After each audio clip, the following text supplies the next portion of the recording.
अस्सलाम वालेकुम students, I am Mohammad Ataullah. मैं उम्मीद करता हूँ कि आप सब लोग खैरियत से होंगे। तो हमारी डिस्कशन मैथमेटिक्स 10th क्लास की चल रही है, चैप्टर नंबर 1 है। आज हमारे पास जो लेक्चर नंबर 7 है, एक्सरसाइज 1.3 है। क्वेश्चन नंबर हमारे पास 1 है इसका। अब ये एक्सपोनेंशियल इक्वेशन में है 2x की power 4 minus 11x square plus 5 is equal to 0। तो हमने इसको भी क्वाड्रेटिक फॉर्म में लेके आना है। ये आपके पास बाय क्वाड्रेटिक में यानी 4 है पावर, तो 4 है तो उसको हमने मिनिमाइज करके क्वाड्रेटिक में लेके उसको किसी तरीके से क्वेश्चन को रिजॉल्व करना है। तो मैंने यहाँ से लेट किया कि x स्क्वायर जो है कम वैल्यू जो है उसको हमने y के इक्वल किया। तो मैंने इसको सपोज कर लिया कि ये इक्वेशन नंबर 1 है। इसी का हमने स्क्वायर ले लिया बोथ साइड, तो ये x की पावर 4 ये y का आपके पास आ जाएगा स्क्वायर। तो x की पावर 4 y स्क्वायर।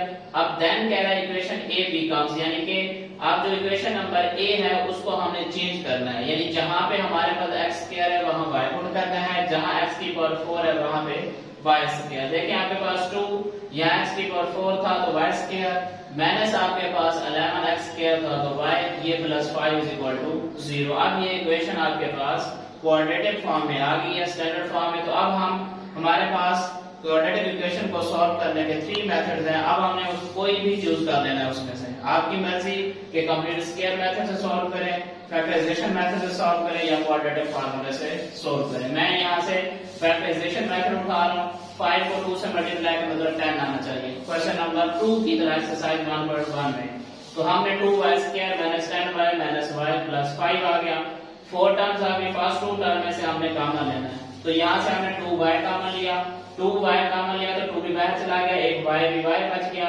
यहाँ से माइनस 2 5 10 और y बाहर। अब इन दोनों में से कोई भी चीज मतलब कॉमन आ रही है या नहीं आ रही देखना है कि हमारे पास यहाँ से -1 कॉमन लेना है। -1 हमने कॉमन क्यों लिया? क्योंकि हमारे पास प्रीवियस जो ब्रैकेट के अंदर टर्म्स हैं उनको हमने सेम करना है उसी के मुताबिक। ये y माइनस का तो प्लस का हो गया, प्लस का था तो माइनस का हो गया। तो बाहर वाले दोनों टर्म्स को अब हमने इकट्ठा कर लेना है। 2y माइनस 1 इनटू आपके पास इन ब्रैकेट्स के अंदर दो टर्म्स हैं, हम इनमें से सेम है दोनों के दोनों, इनमें से कोई एक लिख लेंगे। y minus 5 is equal to 0। अब दोनों को सेपरेट 0 के इक्वल किया तो यहाँ से हमने y की वैल्यू फाइंड की है। तो ये 1 माइनस हो रहा है इधर आके प्लस हो जाएगा, ये 2 यहाँ y से मल्टीप्लाई इधर आके डिवाइड हो गया, ये 5 यहाँ से माइनस हो रहा है इधर आके प्लस हो गया। अब ये तो हमारे पास आ गई y की वैल्यू। क्वेश्चन हमारा था x स्क्वायर में, यानी x में था वेरिएबल में, तो हमें भी चाहिए कि हमें वैल्यू किसकी चाहिए, x की। अगर यहाँ तक क्वेश्चन को हम सॉल्व करेंगे तो ये हमारा क्वेश्चन का मुकम्मल सलूशन नहीं है, क्योंकि ये तो हमने अपनी आसानी के लिए y को जो है नदी यूज किया था। तो अब हमारे पास स्टूडेंट्स हमारे पास यहाँ से y की वैल्यू बेटा आ चुकी है। अब हमने यहाँ इसको सोल्यूशन सेट नहीं बनाना कि हमारे पास y की दो वैल्यू आ गई है तो हमने इसको सोल्यूशन सेट में कन्वर्ट करना, नहीं, क्योंकि क्वेश्चन था हमारे पास x वेरिएबल में, तो हमने वैल्यू की तो x की निकालनी है ना। तो ये हमने अपनी आसानी के लिए y को लेट किया था। अब कोई भी यूज कर सकते हैं, जरूरी नहीं है कि y हो, कुछ और भी यूज कर सकते हैं। तो हमने इक्वेशन नंबर 1 कहा इसको, तो y की वैल्यू 2 आई है। पहले हम ये वाली पुट कर दे, ये वाली पुट कर दे एज यू विश। तो हम y इज इक्वल टू 1/2 यानी इक्वेशन नंबर 1 के अंदर पुट करते हैं x स्क्वायर या y की जगह पे उसकी वैल्यू मतलब मींस के 1/2। तो हमने इसका स्क्वायर को खत्म करने के लिए स्क्वायर रूट ले लेना है बोथ साइड। स्क्वायर रूट लिया तो ये स्क्वायर रूट से ये कैंसिल हो जाएगा, तो 1/2 बचेगा। 1 का स्क्वायर रूट स्क्वायर आपके पास 1 होता है और 2 आपके पास स्क्वायर रूट में आ जाएगा। दूसरी वैल्यू y की 5 थी, तो 5 हमने पुट की इक्वेशन नंबर किसके अंदर दी, इस 1 के अंदर। x square is equal to 5, तो उसके बाद taking square root on both side, तो ये कैंसिल हो गया। देन 5 प्लस स्क्वायर रूट नहीं कैंसिल होता, तो प्लस मैंने साथ लगा के हमारे पास आ जाएगा। अब ये x की वैल्यू आ चुकी है, तो हम इसको प्लस माइनस 1/2 स्क्वायर रूट और प्लस माइनस 5 स्क्वायर रूट आपके पास आ जाएगा। उसके बाद नेक्स्ट हमारे पास क्वेश्चन नंबर 3 है 5x की power 1/2 is equal to 7x की पावर 1/4 माइनस 2। अब हमारे पास अब हमने इसलिए ये देखो ना स्टैंडर्ड फॉर्म में नहीं खड़ी हुई, तो पावर भी इसकी फ्रैक्शन में है, ठीक है जी। तो हमने इसको जितनी छोटी पावर होगी फ्रैक्शन के अंदर वो बड़ी होगी, जितनी आपको बड़ी नजर आएगी वो छोटी होगी, ठीक है जी। तो हमने इसको किया मतलब मीन कि हम इसको इधर लेके आएंगे। हमारे पास मीन x स्क्वायर ये है, ना कि x स्क्वायर ये है, ठीक है जी। तो फ्रैक्शन में जितनी बड़ी पावर होगी उतनी वो छोटी कंसीडर की जाएगी। तो आपके पास ये दोनों टर्म्स आपने इसको लेफ्ट साइड पे टेक करना है। ये प्लस हो रही थी माइनस हो गई, ये माइनस हो रहा था प्लस इज इक्वल टू 0। हमने इक्वेशन नंबर ए का नाम दे दिया। अब देखें यहाँ से मैंने लेट किया x की power 1/4 is equal to y पे। जब इनका स्क्वायर लिया तो देखें 1/4 2 से कैंसिल हो गए, 2 टू द 4 1/2 बचा, y स्क्वायर बना। ठीक है जी। तो हमारे पास इक्वेशन नंबर 1 क्या बनेगी? अब जहां x की पावर 1/2 है वहां y स्क्वायर, जहां x की पावर 1/4 है वहां क्या पड़ गया हमें y plus 2 is equal to 0। फिर हमारे पास 3 मेथड है, मैं आपको पहले भी बता चुका हूं। अब मैं हम में से हमारी मर्जी है कि हम जो भी इसको इस्तेमाल कर यूज करके इसको क्वेश्चन सॉल्व कर सकते हैं। तो मैंने फैक्टराइजेशन उठाई, वही वाली फैक्टराइजेशन है। 2 5 10 मतलब 10 आना चाहिए। तो -5 - 2 प्लस 2 इज इक्वल टू 0। तो यहाँ से कॉमन लिया 5y, यहाँ y बच गया, यहाँ माइनस का 1 बच गया। इधर से फिर हमने -2 कॉमन लिया, ये 2 माइनस का था तो माइनस का 2 हमने बाहर निकाल लिया, प्लस का हो गया, ये प्लस का था तो माइनस कॉमन लिया, तो ये आपके पास plus minus is equal to 0। तो हमारे पास देखें ब्रैकेट्स के अंदर दोनों टर्म सेम है, तो हमारे पास इसका मतलब फैक्टराइजेशन मेथड जो हमने फैक्टर बनाया वो ठीक है। तो बाहर वाले दोनों टर्म्स इकट्ठी कर लिए 5 - 2 एंड आपके पास y - 1 इज इक्वल टू 0 के आ गया।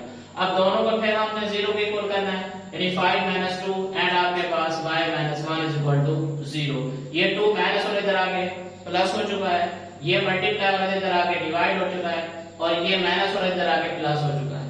अब आपके पास y की दोनों वैल्यू आ गई। अब हमने दोबारा इसको x में चेंज करना है। y की वैल्यू ये पुट की आपकी इक्वेशन नंबर 1 के अंदर ही है। ठीक है जी। अब कोई और नाम भी दे सकते हैं, जरूरी नहीं है कि इसको इक्वेशन नंबर 1 का नाम दे, b लिख दें, c लिख दें, z दे दें, कोई भी दे सकते हैं। तो x की पावर 1/4 इज इक्वल टू 2/5। अब हमने 4 को खत्म करना है तो पावर हम भी 4 लेंगे। ठीक है। तो हमारे पास x की पावर 4, इसकी पावर 4 ले ली, इसकी पावर 4 4 से कैंसिल, ये आ गया x। तो 2 की पावर 4 16 होता है, 5 की पावर 4 6 2 5 हो जाएगा। इसी तरह x की एक वैल्यू आ गई, y की अब ये वाली वैल्यू हम पुट करेंगे, y is equal to 1 equation number 1 के अंदर। x की पावर 1/4 इज इक्वल टू 1, हमने पावर 4 ले ली, ये 4 कैंसिल हो गया, x आ गया इज इक्वल टू 1। तो x की आपके पास दो वैल्यू आ गई, 1 एंड 16/6 2 5। तो ये आपके पास सॉल्यूशन सेट है। अच्छा स्टूडेंट्स, अब हमारे पास इसका क्वेश्चन नंबर 5 है। 3x की power -2 plus 5 is equal to 8x की पावर -1। तो अब हमने ये स्टैंडर्ड फॉर्म में नहीं है, तो अब हम इसको भी स्टैंडर्ड फॉर्म में लेके आएंगे। तो हमारे पास जो x स्क्वायर है, मतलब इसको हमने कंसीडर करना है, क्योंकि हम स्क्वायर लेंगे तो x की पावर -2 ही रहेगी। तो अब हम इसको लेके इधर साइड पे आएंगे, तो यानी माइनस का हो जाएगा -8x की power -1 plus 5 as it is equal to 0। अब हमने इसको एक्सचेंज करना है, यानी x की पावर -1 है जो y के इक्वल है, तो हमने इसका स्क्वायर लिया तो x की पावर -2 y स्क्वायर। अब हमने इक्वेशन नंबर 1 को चेंज करना है, रिप्लेस कर देना है इसको, जहां y स्क्वायर है, या सॉरी जहां पे x की पावर -2 है वहां y स्क्वायर पुट कर देना है। ये देखें, जहां पे x की पावर -1 है वहां क्या पुट करना है, y plus 5 is equal to 0। अब इसके फैक्टर बनाने हैं, 5 3 15, यही वाले फैक्टर बनेंगे, 3y square -3y -5y plus 5। दोनों में से कॉमन लें, 3y कॉमन आएगा, यहाँ y बच जाएगा, यहाँ से माइनस का 1 आ जाएगा क्योंकि 3y हमने कॉमन ले लिया है। इनमें से दोनों में से माइनस का 5 कॉमन ले लें। हमारे पास माइनस, यहाँ से हमने 5 कॉमन लेना है, -5 कॉमन लिया तो y जो है किसका हो गया, प्लस का हो गया। ये प्लस का था तो माइनस का, यानी 5 बाहर चला गया तो माइनस का 1 इज इक्वल टू 0। अब दोनों ब्रैकेट्स के अंदर फैक्टर सेम है, यानी टर्म सेम है, तो हम 3y - 5 and y - 1 is equal to 0 हो गया। दोनों को सेपरेट सेपरेट 0 के इक्वल कर दिया हमने। यहाँ से ये माइनस हो रहा था 5 इधर आके प्लस हो गया, ये 3 आपके पास मल्टीप्लाई हो रहा है, अब आपके पास यहाँ आगे डिवाइड हो गया। अब y -1, यहाँ 1 माइनस हो रहा था इधर आगे प्लस हो गया। y की दो वैल्यू आपके पास आ चुकी हैं। अब हमने इसको दोबारा x में चेंज करना है, इक्वेशन नंबर 1 के अंदर यहाँ पुट करना है। y put y is equal to 5 और 3 इक्वेशन नंबर 1, यानी x की पावर -1 इज इक्वल टू 5 और 3। अब हमने पावर माइनस में इसको प्लस करना है, रेसिप्रोकल कर देंगे, इसके नीचे 1 होता है, ये change denominator change into nominator, nominator change into denominator, ये 1 ओवर x आ जाएगा, ये 3 ओवर 5 आ जाएगा। बाय क्रॉस मल्टीप्लिकेशन करते हैं, ये 5 1 से मल्टीप्लाई होगा 5 आ जाएगा, 3 ये x से मल्टीप्लाई हो जाएगा तो 3x हो जाएगा। हमने x की वैल्यू को फाइंड करनी है, यहाँ 3 मल्टीप्लाई होगा, इधर आके डिवाइड हो जाएगा। अब आपने y की वैल्यू 1 जो है वो पुट करनी है इक्वेशन नंबर 1 के अंदर, x की पावर -1 = 1, इसको रेसिप्रोकल लिया 1 ओवर x = 1, तो हमारे पास ये इधर जाके मल्टीप्लाई हो गया, x की वैल्यू 1 आ गई, तो 2 हमारे पास x की वैल्यू आ गई। सो हमारे पास सोल्यूशन सेट 5 ओवर 3 एंड 1। तो आज हमारे पास यही लेक्चर था। अब आपको अगर कोई भी इसी में कोई क्वेश्चन में आपको कंफ्यूजन हो तो आप लोग पूछ सकते हैं। ओके, अल्लाह हाफिज़।